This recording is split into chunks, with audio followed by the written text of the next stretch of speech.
Fern Langmead and her father and her brother spent 2 hours in their neighbour's dam. Crowded in were frightened deer and kangaroos. Around them, the world literally burned. Huddled beneath an old woolen blanket, the Langmeads dived under the water every 30 seconds to douse the drifting embers. Stella Reid, who ran the Wildhaven Wildlife Shelter, was on the truck with her CFA crew near St Andrews. It was, in her words, an ocean of fire, a tsunami rippling through, rolling off the top of the mountain and landing behind us. When Stella got back to the station, she saw her husband covered in ash.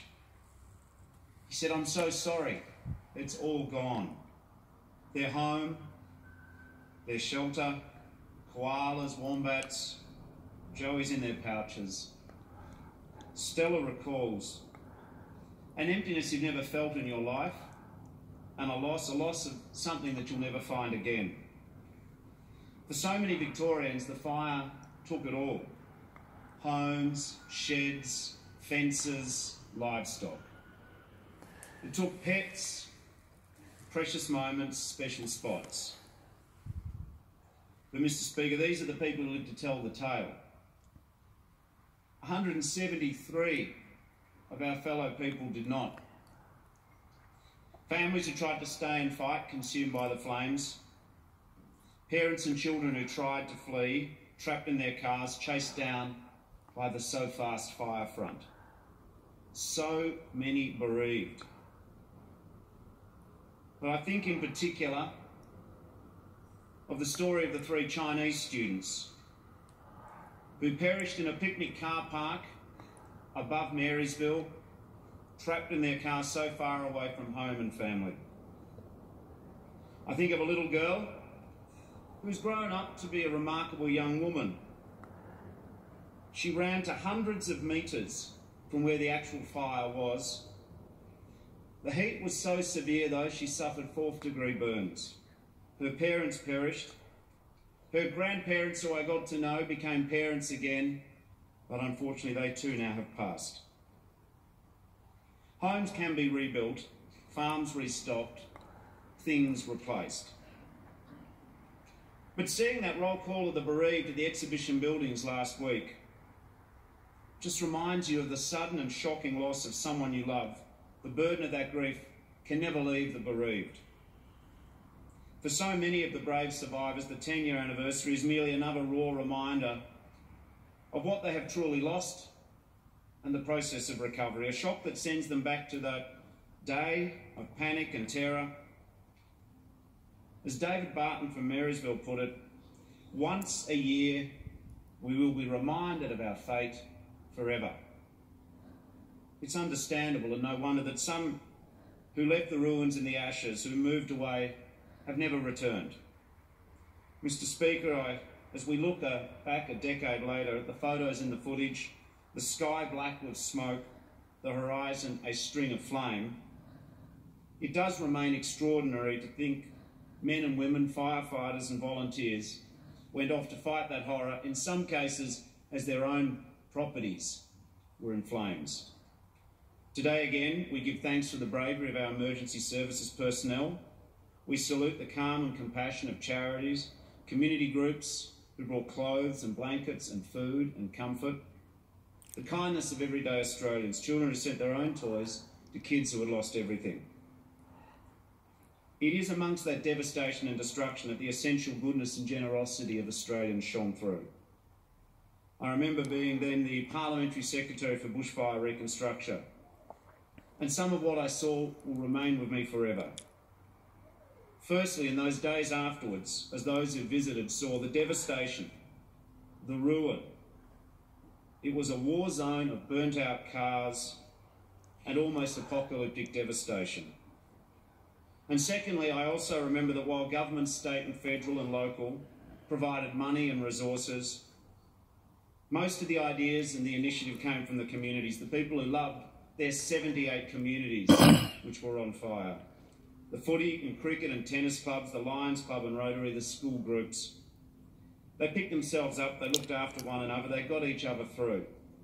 In Strathewen, the locals began meeting once a week for a good cry, to share the stories, to embrace each other, and they started the work of rebuilding with beautiful, colourful, new handmade letterboxes for each of their homes.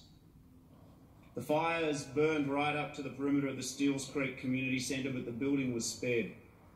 And in the months that followed, locals, many sleeping in portable classrooms while waiting for their blocks to be cleared, gathered for the movie nights and the quizzes, the guest speakers and the art classes. But in closing, I'd like to mention Carol and Dave Matthews. I will never forget standing next to Carol as she stood in the wreckage of her home, explaining to me how she had lost her son Sam. Sam would be 32 if he was with us. She told me the story, she showed me photos of him. How he was on the phone to her, and as the fire approached, and the noise of the exploding panes of glass, and then no more. Yet, as difficult, as terrible as that is, how strong are she and her husband? She's so remarkable that since then, she's developed an immersive, multi-sensory bushfire experience. Hello, society. To save lives in the future. This is the parliament. She's so modest that she would squirm with the fact that I'm going They're to talking about fire. Local hero of the year in 2019. I miss the Prime Minister to record him. Just reminds us all, and I speak of her, but I could have spoken of literally thousands. Prime Minister, he say, after the cameras packed up, in the parliament, they cry, people they die fire. People have carried each other. Now this is starting from scratch. Opposition. He talking about fire. Studies encourage portraits. We have triumphs of the spirit. Society. We have to force the government to have responsibility to society. To cry in the parliament, when people they die fire, they no help them.